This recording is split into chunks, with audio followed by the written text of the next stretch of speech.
Have you ever felt like your emotions control your every decision, like a boat adrift in a storm? What if I told you that there are ancient techniques capable of bringing calm even in the worst storms? Today, you will discover 8 Stoic techniques to master your emotions and live with more serenity and wisdom. Are you ready? Stoicism is much more than an ancient philosophy. It's a practical manual for facing life's ups and downs. Developed by great minds like Epictetus, Seneca, and Marcus Aurelius, it offers tools for dealing with everyday challenges while remaining calm and clear. In this video, you will learn the first 2 techniques that form the basis for controlling your emotions and achieving temperance. Let's explore together the practical lessons that the Stoics left us. Chapter 1. Recognize the power of perception. Life is not a stage where events alone decide the plot. We are the ones who, when interpreting each scene, assign the roles of villain or hero to the circumstances. At the heart of Stoicism lies a simple, transformative idea. Things have no power over us, only our perceptions of them. Epictetus, in his timeless wisdom, reminded us that men are not troubled by things themselves, but by the opinions they have about them. And isn't it true? Think about the last time something seemingly trivial threw you off track. Was it really the fact, or what you chose to feel about it?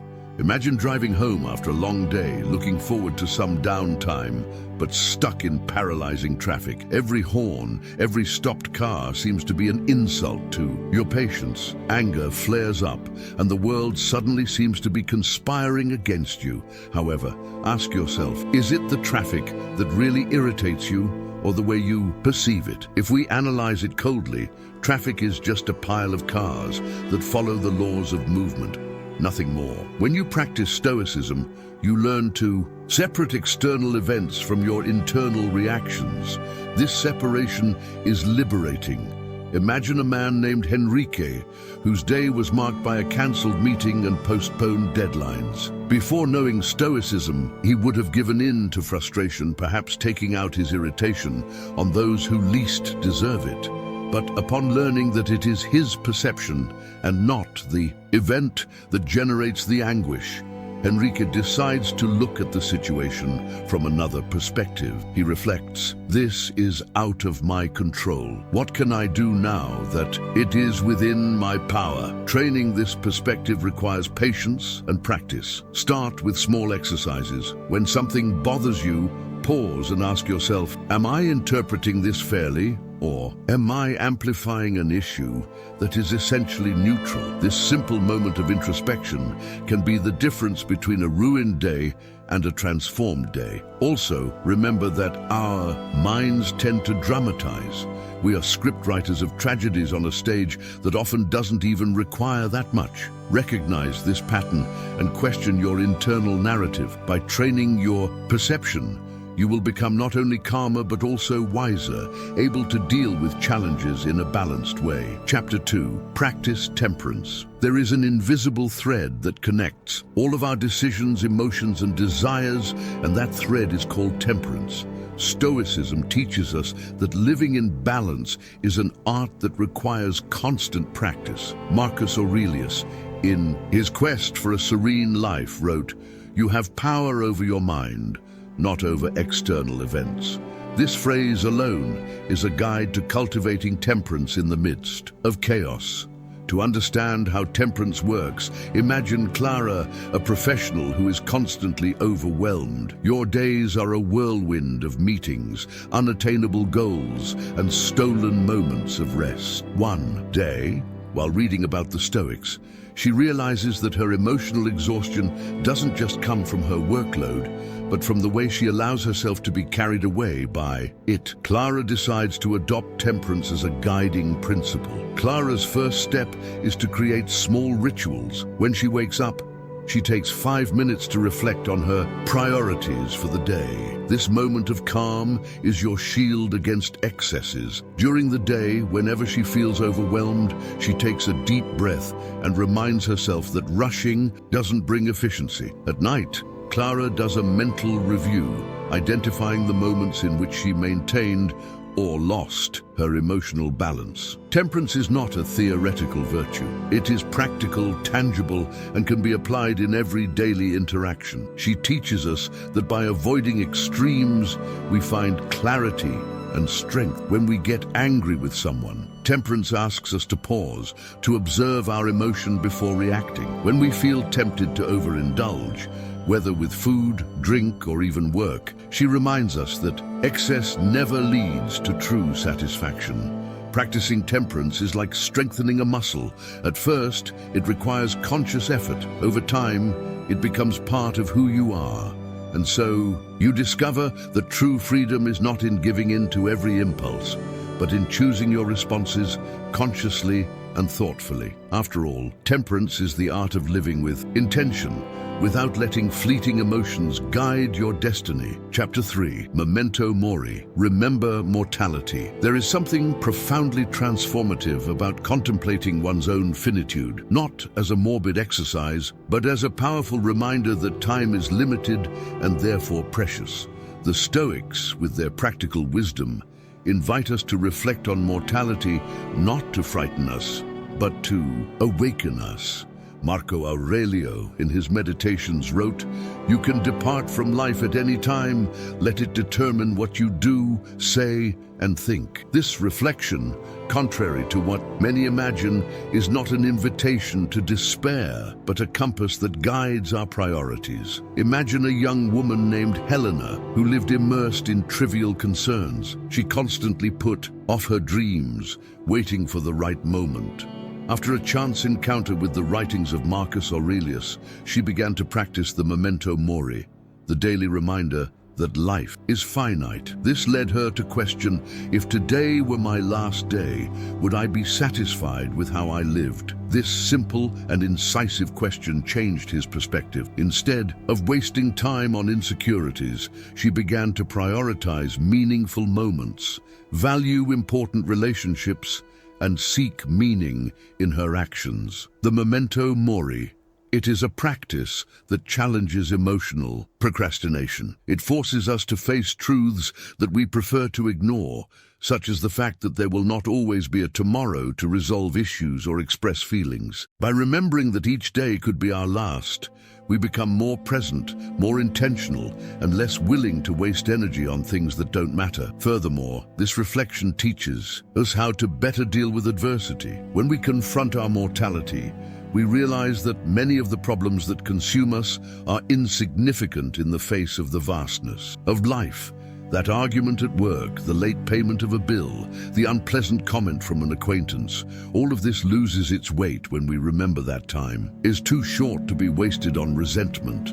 Practice the Memento Mori does not require complex rituals. It can be as simple as taking a few minutes out of your day to reflect. What did I do today that really matters? If there was no tomorrow, would I be at peace with my choices? These questions, although uncomfortable, help us live more authentically. Over time, this practice becomes less about the fear of death and more about the love of life. Recognizing that we are finite does not limit us. On the contrary, it frees us. It frees us from the illusion that time is infinite and encourages us to live fully, appreciating each moment as a unique and unrepeatable gift. Chapter 4. Accept control and non-control. One of the biggest challenges in life is learning to distinguish between what we can control and what is beyond our reach. The Stoics offer us a fundamental principle. Focus your energy on what is within your control and let go of what you cannot change. It sounds simple, but this idea is a revolution in itself. When understood and practiced, it can completely transform the way we deal with adversity. Imagine Pedro, a young businessman who was often frustrated by situations that were beyond his control. If a client canceled a contract, he would waste hours thinking about what he could have done differently. If the weather turned and ruined his travel plans, he would indulge in endless complaints. Until one day, when reading Epictetus's writings, Peter was faced with the essential question, why spend so much energy on the uncontrollable? This distinction between control and non-control does not mean indifference or resignation, but wisdom. Pedro began to apply this principle in his life. When an unfavorable situation arose, he would ask, can I change this? If the answer was negative, he dedicated himself to accepting the facts with serenity, reserving his energy for what he could really influence. The beauty of this Stoic teaching lies in its practical simplicity. By understanding that we have no power over external events, such as other people's behavior, the weather, or even destiny, we can free ourselves from the burden of trying to control the uncontrollable. This acceptance is not an act of weakness, but of strength. It is recognizing that our true power lies in our choices, attitudes, and actions. Practicing this idea can be challenging, especially in emotional situations. When someone offends us, our instinctive reaction is to try to change the other person's behavior. But the Stoics remind us we don't control what others do, only how we respond to it. Acceptance does not mean agreeing, but choosing not to. Be a slave to the negative emotions that arise from resistance to the inevitable. By incorporating this principle into your daily life, you will notice a profound change. What once seemed overwhelming, a disagreement, a financial setback, a thwarted plan, loses its power. You begin to experience a freedom that comes from surrendering to what is and focusing on what can be done. Finally, accepting what we cannot control is an act of humility. It reminds us that we are part of a vast and unpredictable universe. Instead of fighting the current, we learn to sail with it, adjusting our sails to the wind rather than trying to command it. This is, perhaps, the most powerful lesson of the Stoics. Inner peace is born when we stop resisting the inevitable and embrace life as it is. Chapter 5. The virtue of resilience in action. Life rarely unfolds according to our plans. Its unexpected turns, full of challenges and surprises, often seem like conspiracies designed to test us. But Stoicism teaches us that it is precisely in these moments of adversity that resilience becomes an indispensable virtue, not as simple passive resistance, but as the ability to face each obstacle with determination, adaptability, and purpose. Imagine Anna, a young writer whose first manuscript was rejected by several publishers. Every no he received felt like a hammer blow to his dream. However, when looking to Stoic principles for inspiration, she came across a passage from Seneca that touched her deeply. No wind blows in favor of one who does not know where he is going. Anna decided that instead of succumbing to disappointment, she would use each rejection as a learning experience. He revised his texts, improved his ideas, and in the end, not only managed to publish his book, but also discovered an inner strength that he had never imagined he possessed. Resilience from a Stoic perspective is an active process.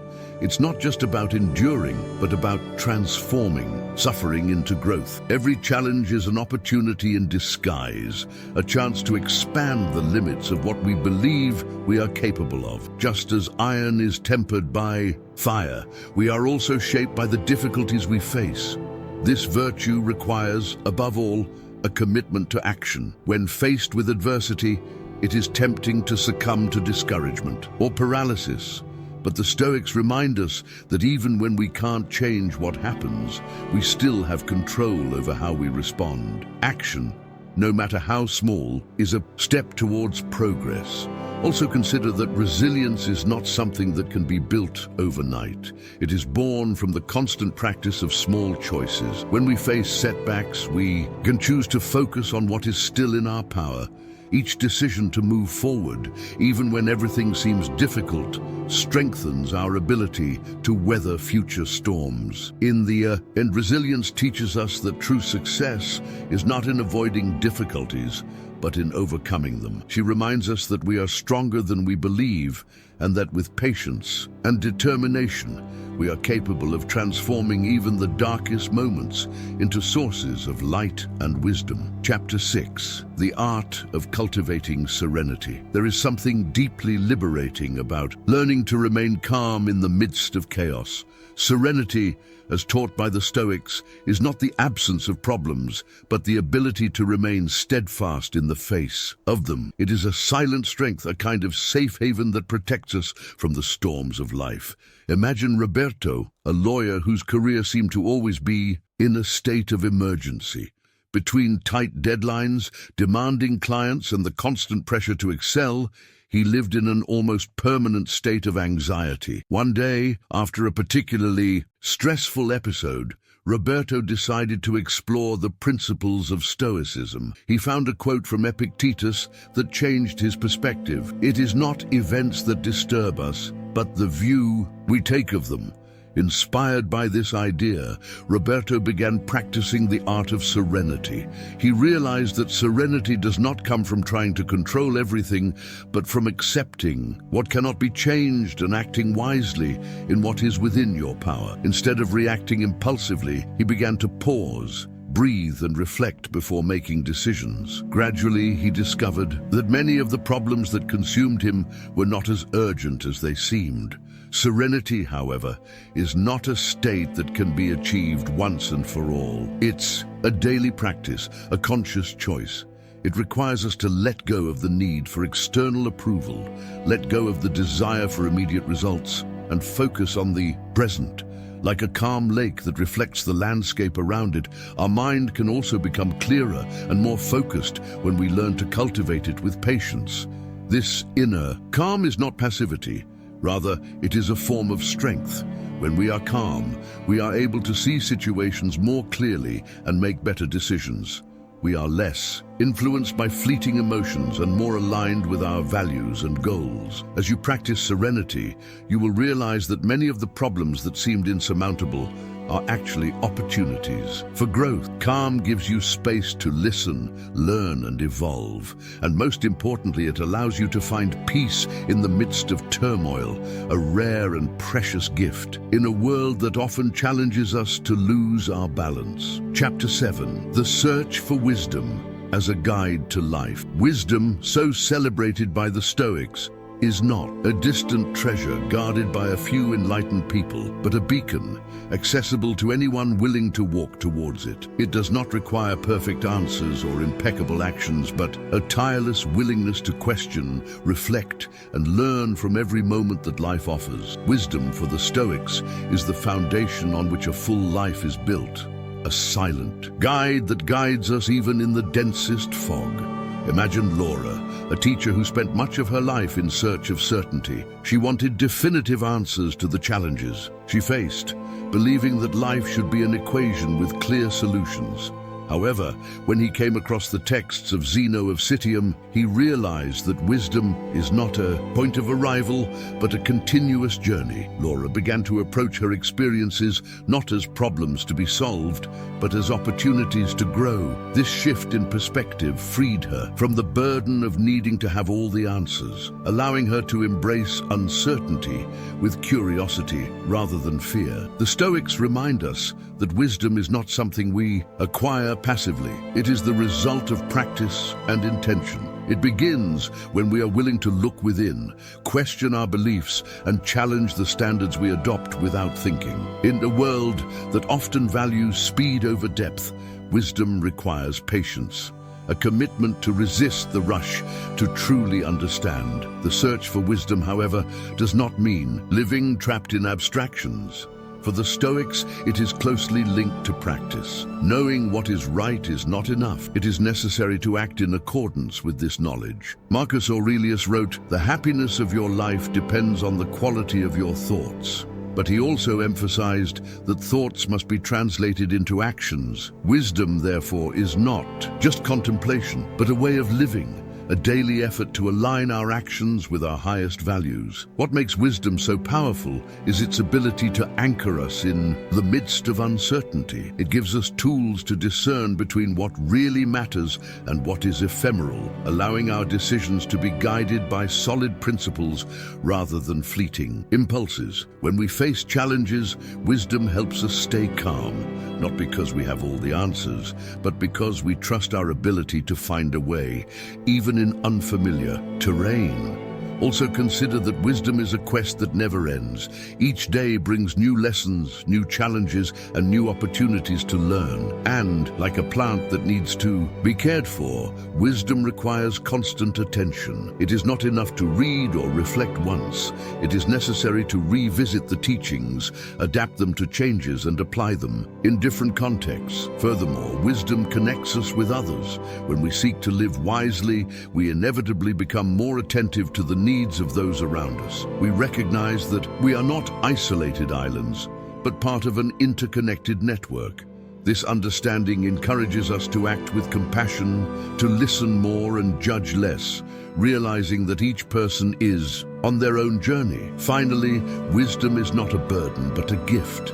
It frees us from the tyranny of ego and unrealistic expectations, allowing us to live more authentically and satisfyingly. By cultivating it, we find a sense of purpose that transcends immediate circumstances, a light that guides us even in the darkest moments. And, perhaps most importantly, wisdom reminds us that we are always learning, always growing, and that this in itself is one of life's greatest privileges. Did you like these first techniques? Stay with us in the next video, where we will explore the next Stoic lessons for achieving serenity and happiness. Conclusion: if these ideas resonated with you, don't forget to like, subscribe to the channel, and activate the bell so you don't miss the next videos. Until next time.